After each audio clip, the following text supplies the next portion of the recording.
Hello students, welcome to Roots of Economics. इस video में हम डिस्कस करेंगे guidelines issued for open book examination. Students, जैसा कि आप जानते हो, दिल्ली यूनिवर्सिटी में अंडर ग्रेजुएट स्टूडेंट्स के जो एग्जाम्स है वो दिसंबर में होने वाले हैं। उसके लिए गाइडलाइंस आ गई हैं। आपके एग्जाम्स जो हैं वो ओपन बुक एग्जामिनेशन मोड में होंगे। तो जो भी बच्चे अंडर ग्रेजुएट स्टूडेंट्स हैं, चाहे रेगुलर मोड में, SOL में या NC वेब में, उन सब के लिए वीडियो इंपॉर्टेंट है। तो यहाँ पे टोटल 14 पॉइंट्स दिए हैं। जो भी पॉइंट्स ज़्यादा इंपॉर्टेंट है उनको हम डिस्कस कर लेते हैं। सेकंड पॉइंट में मेंशन करते हैं कि आपके एग्जाम्स जो हैं वो 12 दिसंबर से स्टार्ट होने वाले हैं, जो कि आपकी टेंटेटिव डेट शीट रिलीज़ कर दी गई है यूनिवर्सिटी की वेबसाइट पे। जो फाइनल डेट शीट है वो बहुत जल्द इंटीमेट कर दी जाएगी आप सारे स्टूडेंट्स को। थर्ड पॉइंट में कहते हैं कि जो स्टूडेंट्स एक्स स्टूडेंट्स हैं, मतलब जिनकी ग्रेजुएशन खत्म हो चुकी है but due to some reason उनका कोई एग्ज़ाम रह गया था, कोई पेपर में उनकी बैक आ गई थी या कोई पेपर वो नहीं दे पाए थे, तो इस साल वो इस एग्ज़ाम को दे सकते हैं। ऐसे स्टूडेंट्स जिनकी एसेंशियल रिपीट्स हैं, मतलब ER है, जिसको आप स्टूडेंट्स कहते हो कि किसी सब्जेक्ट में आपकी बैक है, तो आप फॉर्म फिल करिए और दिसंबर में एग्जाम दे सकते हो।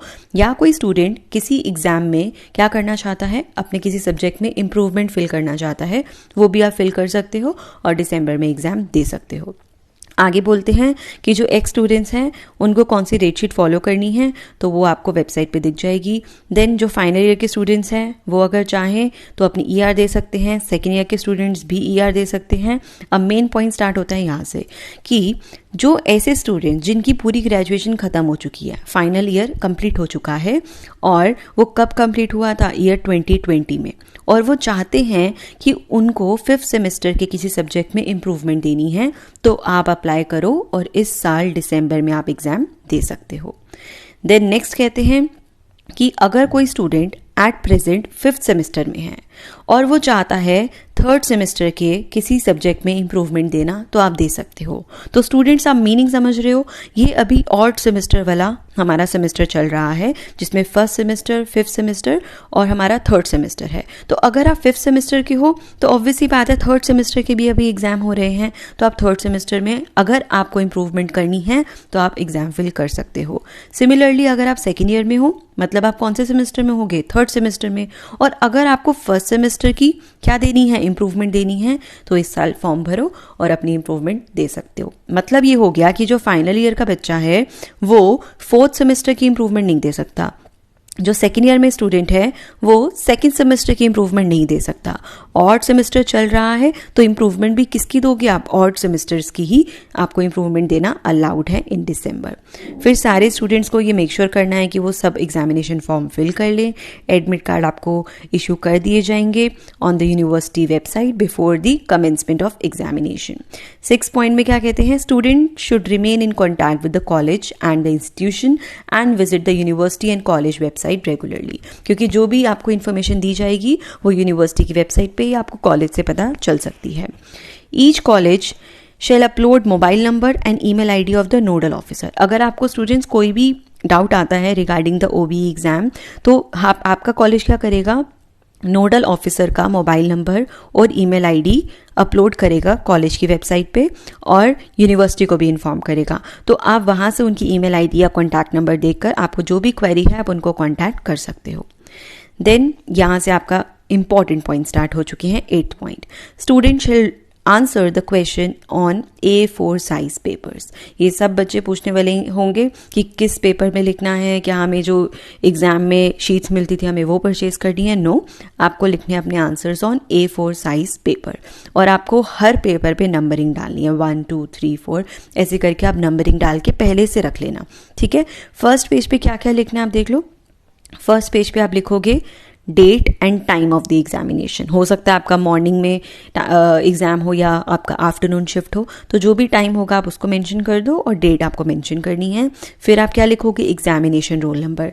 उस कॉलेज का रोल नंबर मत लिख देना जो आप क्लास में अटेंडेंस देते हो, वो वाला आपका शॉर्ट रोल नंबर होता है। आपको कंप्लीट एग्जामिनेशन रोल नंबर लिखना है।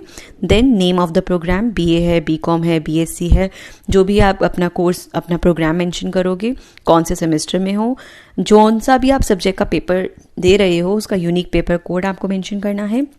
आपके पेपर का टाइटल क्या है, मतलब आपका क्या सब्जेक्ट है वो लिखना है, किस कॉलेज में आप स्टडी करते हो वो मेंशन करोगे, अपना ईमेल आईडी और अपना मोबाइल नंबर। ये जो ईमेल आईडी वाला है ना, इसको स्टूडेंट्स प्लीज़ ध्यान से लिखना।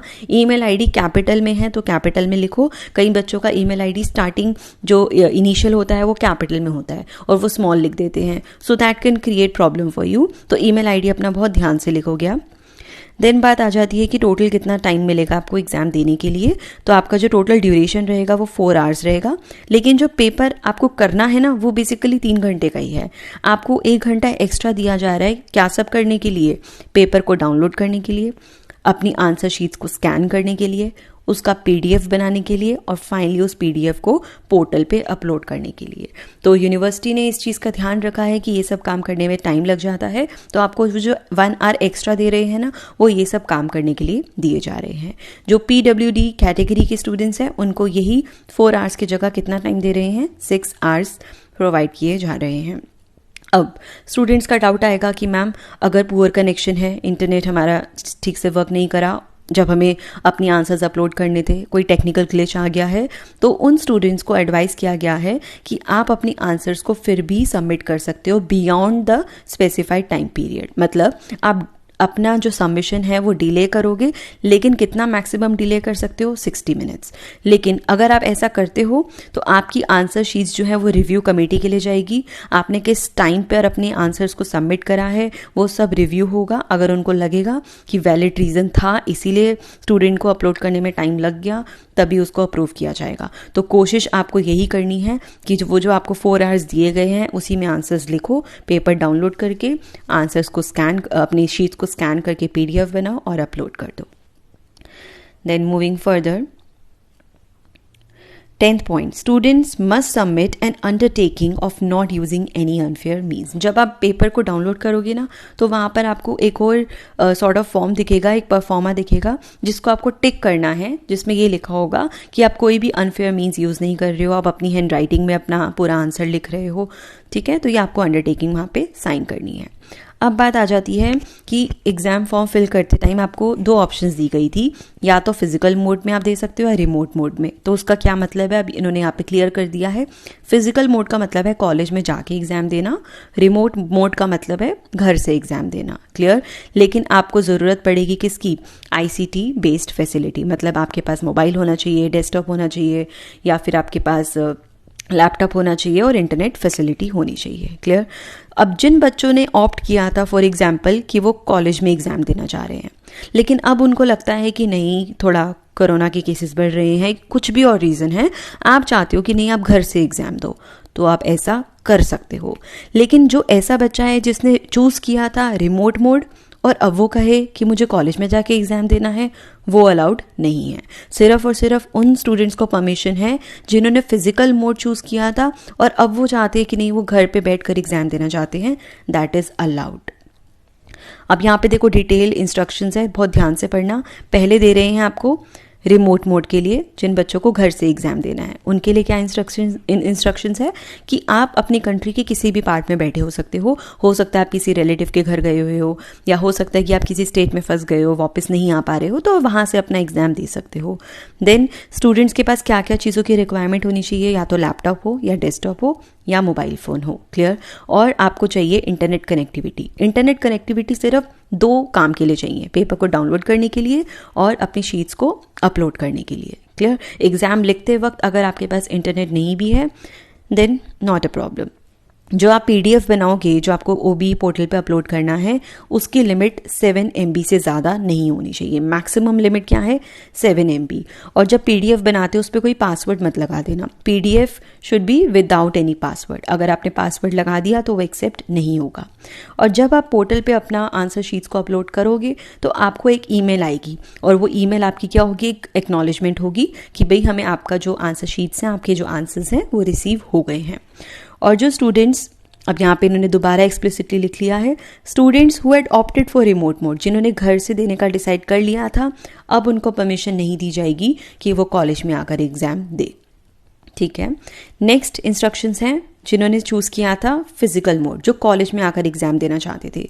तो कॉलेज में अगर आप जाकर एग्ज़ाम देने का आपने चूज़ किया था, तो इसका मतलब क्या है, student shall require writing the examination at their respective college. आप कॉलेज में एग्ज़ाम दोगे, सिटिंग प्लान जो होगा आपको उसको फॉलो करना पड़ेगा। और कॉलेज में एग्ज़ाम देने का मतलब वो नहीं है कि नॉर्मली जैसे हर साल आपके एग्ज़ाम होते थे, वहाँ पर भी आपको कंप्यूटर फैसिलिटी दी जाएगी और आपको क्या करना है, घर से ही अपनी A4 साइज़ पेपर्स की शीट्स लेकर जानी है। वहाँ पे आपको क्वेश्चन डाउनलोड करना है कंप्यूटर से खुद, फिर आंसर्स को स्कैन करना है, PDF बनाना है और अपलोड करना है। तो जो काम आप घर पे करने वाले थे वही सेम काम आपको जाकर कहाँ करना है, कॉलेज में करना है। कोई पेपर्स आपको नहीं प्रोवाइड करे जाएंगे, आपको सिर्फ और सिर्फ ICT फैसिलिटीज़ दी जाएंगी, बाकी का सारा काम जो है वो आपको खुद ही करना पड़ेगा। क्लियर? तो अगर आपको लगता है कि यही काम आप घर पे बैठ के कर सकते हो, तो अगर आपने फिजिकल मोड चूज़ कर भी लिया था, देन ऑल्सो आपको ऑप्शन दी जा रही है कि अगर आप चाहो तो चेंज कर सकते हो, आप घर पे बैठ के रिमोट मोड में एग्जाम्स दे सकते हो।